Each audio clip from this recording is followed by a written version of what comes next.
if you're a kid? Alright, great. And now let me tell you something. Even if you were none of the above, although I think we covered all, we all have at least two things in common. We all have been kids, and we all have been anarchists. Before being shocked, let me tell you a story. Let me tell you the story of a rebel kid who has never been tamed. My sister's story. When my then 5-year-old sister ran away from our parents during our hikes, leaving their hands and distancing them, she was not just breaking a rule or letting her 5-year-old feelings carry her away. She was challenging the very order of the universe itself, exploring her independence and self-determining the pace of her walk. When my then 15-year-old sister had arguments with teachers on whom she could not understand the reason for, she was not just responding or letting her teenage anger and rebellion out. She was rejecting a hierarchy and an order that was imposed on her simply by exercising her critical thinking and trying to participate in the co-creation of shared and common goals. When my now 30-year-old sister walks the streets to protest, take the floor in a public discussion, calling out the violence of police and institutions, or travel to Palestine to volunteer with kids, she's not just opposing authority and order in favor of chaos. She's trying to remind leaders of the values of humanity: mutual help, self-determination, and peaceful coexistence. Now, although many of you here may not see themselves in the last picture, I am sure you can all resonate at least with the first one. Because see, once you were kids, you were all inherently anarchists. Your nieces and nephews, your kids are inherently anarchists. When they built their blanket fortress, the first temporary autonomous zone of their life, where creativity and self-expression rule. When they question authority, and that's right, that's you, and the order imposed by the same and the rules imposed by that, based on what they see, hear, and feel. Even when they just refuse a hug or storm you with questions, they're applying the purest form of anarchy. And what I'm here to ask from you today is, do not tame that energy. Because order can be built by disrupting what we thought was solid and rebuilding on stronger, more meaningful foundation. See, every new order starts with someone's refusal to accept the old one. And the earliest rebels are children. So embrace their chaos, embrace their anarchy, and watch them reshape the world. The point is, as radical and scary as the word anarchy may sound, anarchy is not complete disorder. Actually, it is the order that gets to exist inside the blanket fortress, where curiosity and self-expression rule, and where those who want to join the kids in there needs to live outside the real-world rules of money, authority, and forced respect. It is the order that gets to exist when we listen to our kids' no's, respond to their whys, and go beyond the classical "because I said so."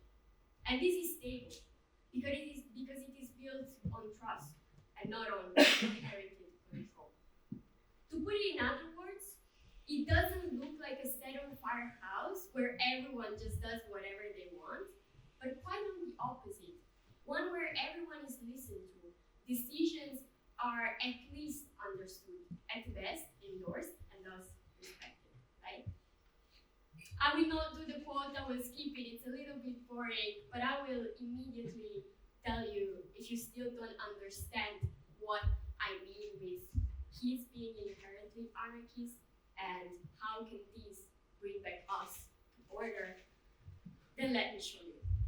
I am sure that you have either been told as a teen or tell your teenage kids, if you have some at your disposal, to think with their own heads. Not just to follow what others are doing without questioning. To use their voice and advocate for themselves while also keeping into account others' needs and opinions when reaching a decision. You have been taught, and now try to teach, how important it is to respect each other, to to collaborate regardless of how different we are, to share when we have more than enough. Conversations have been had on how important it is to verify information, check your sources, and question the validity of what we interact with. The world that we try to create through these teachings is not one made up of automized, self-interested individuals, each pursuing their individual desires and ambitions. A society abandoned to chaos where the fittest survive. But again, on the opposite, one in which empathy, mutual help, and again respect are the basis of societal development, and where everyone can thrive. A world in which peace is not based on the complete lack of contrast and on the silencing of dissenting voice, but on the opposite, on the chances to express dissent and disagreement, and solve those conflicts without ruptures or acts of oppression. This is what anarchists aim for, and this is what kids naturally try to pursue before they stop perceiving themselves as free human beings who can be allowed to be stubborn, to be curious, to explore cause and consequences, authorities, and fairness without the interference of any social calculation. Because think about it, a toddler would not follow a policeman's order to respect their bedtime unless they're tired. And they would definitely let you know that they feel warm today and don't intend to wear pants outside. They are spontaneous in their act of kindness, just as they are in showing their disapproval, without seeing any status, color, or hierarchy. And this is enough to make any playground a functional democracy. They will keep you accountable for the little promises, and you can be sure they will check with all 5 senses before agreeing with you on almost everything. And then something changes. In the grown-up world, outside the blanket fortress, respecting the elderly, quietly obeying authority, even accepting what may sound like illogical or immoral senses for the sake of peace, becomes the imperative. Winning competition seems to be the only way to success. And those big anarchist values, which are nothing more radical than independent thought, creativity, and generosity, become subversive. Adults go from be yourself to contain yourself, adapt, from don't do what others are doing without question to do what you're told or else. Reframing curiosity as provocation and disagreement as disrespect. And all the disbelief when we found out that they stopped questioning things, when they stopped trying to understand how things work or to make sense of the rules they have to respect. Or when they claim feeling like their voice don't matter and just decide to remain silent. You notice when you try to teach debate and critical thinking, and when you try to ask for an opinion, you ask for a real or personal opinion in an elementary school classroom, and 30 hands will raise, of which 29 out of topics, but willing to share.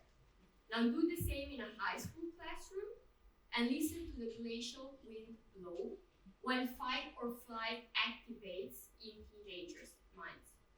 Now what if instead we, the parents, the teachers, the authorities, made the world more similar to the fortress instead, letting kids develop those big anarchist values they were born with. And I know it's not easy. It involves endless explanations on how the world works, and why it does it as it does. Maybe some new learning and changes of opinion about it too. It requires listening, and sometimes compromising keep our kids safe to allow them to explore spaces, relationships, and processes. But now let me be my diva self for a moment and give you 3 practical steps to make it work and 3 reasons for it. First step, just don't tame their energy at all costs without questioning. Let them be themselves, embrace their chaos, as it's in their games and little riots that they will learn independence and self-determination. And if sometimes this looks like running going out with the young dinosaurs, or just accepting they will not eat broccoli, I think is working.